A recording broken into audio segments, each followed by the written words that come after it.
Joining us now live from Berlin is Ben Aris. He's a founder and editor-in-chief of BNE IntelliNews. Ben is also a former Moscow bureau chief for the Daily Telegraph.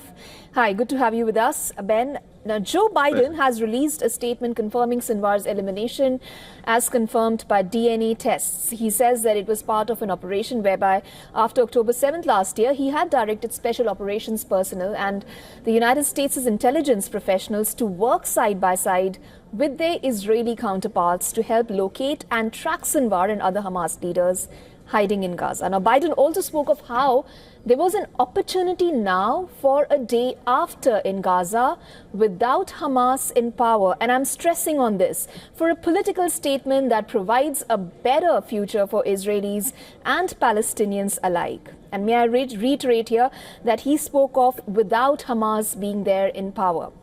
What do you think is Biden's plan from here on to secure Gaza? Well, he's been pushing very hard to try and get some sort of deal. He needs a political win, in so much as, of course, the American presidential elections are just around the corner. And this is, they're going into that election with this whole debacle in the Middle East, weighing on Biden's legacy of foreign policy, because it's a foreign policy fail. Excuse me. However, the taking out Sinwar is the second leader that's been assassinated by an Israeli strike. And the Israelis are clearly following a policy of political assassination, trying to decapitate the head of Hamas and decapitate the head of Hezbollah. And moreover, they're taking out the very people who they've been talking to, negotiating with, in order to get to this mooted peace plan. And now, once again, Hamas is leaderless. The analysts we talked to are worried about there being a power vacuum, and this job has become extremely dangerous. So the reluctance of some of the other would-be senior Hamas officials to take up the job, putting themselves in the crosshair, that might be an issue.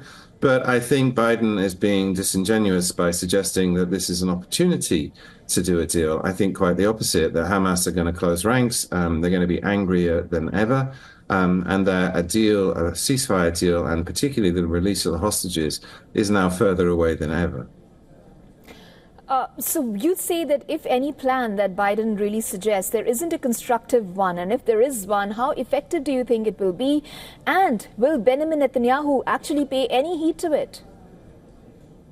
Well, there's another problem, in so much as the Americans, the policies that they've laid out, are running contra to what Netanyahu wants to do. I mean, the mooted missile strike retaliation against Israel, which we're all waiting for and could happen this weekend, that the White House has been very clear that it should be a quote-unquote proportional response, in so much as the Israeli missile strike just a week ago was relatively mild. I mean, a lot of rockets were fired, but they did very little damage, hit sort of a few military bases in the desert.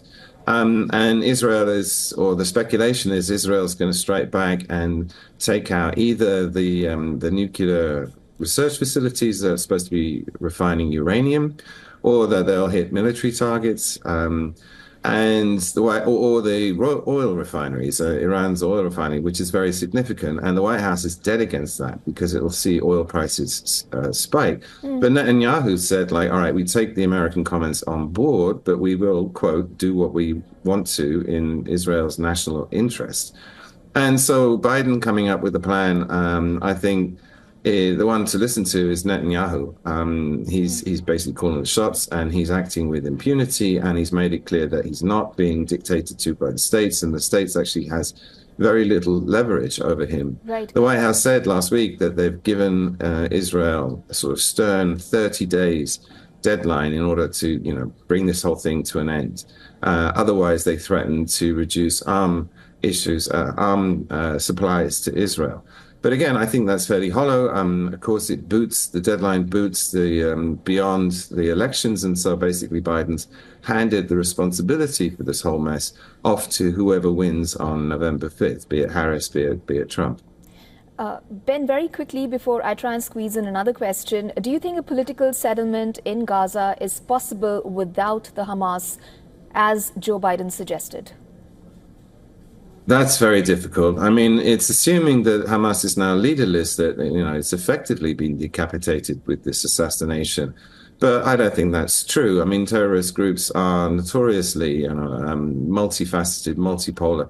That there's going to be somebody else that's going to step into Sinwar's shoes, and that the basic argument they have with Israel, and particularly following the death of 42,000 people, mostly civilians, the majority of them women and children, that the outrage, the anger is so strong that there's no motivation on the Palestinian side to give up. And, right. If it's Hamas or if it's someone else, they'll keep fighting. Okay. Ben, also very quickly, it's been a year since the conflict began in Gaza. There has been a series of eliminations, one more biting the dust, as Joe Biden may have suggested. Will it really have any bearing to the conflict-ridden stalemate that seems to have reached upon in the Strip now? It's a horrible situation, and I think the Israelis have shown that, for them it's a historic opportunity in order to secure their northern border in particular, and also to denigrate both Hamas and Hezbollah, which has been, a thorn in their side, a threat hanging over their heads. And now we are, in effect, in wider war, that you've got Israeli troops who have invaded southern Lebanon, that there's no reason why the Israelis are going to stop. They have various war goals, and that's really to run down these terrorist groups that they're afraid of, who have threatened them existentially. And so they're going to make full advantage of that. And if you look at the aggression, the amount of resources that Netanyahu has been pouring into this, he has no interest at the moment in stopping this until, he feels that he's effectively run these troops down so that they can't attack Israel. Thank you so much, Ben Aris, for your time and for your thoughts on the broadcast today. My pleasure. For all the latest news, download the WION app and subscribe to our YouTube channel.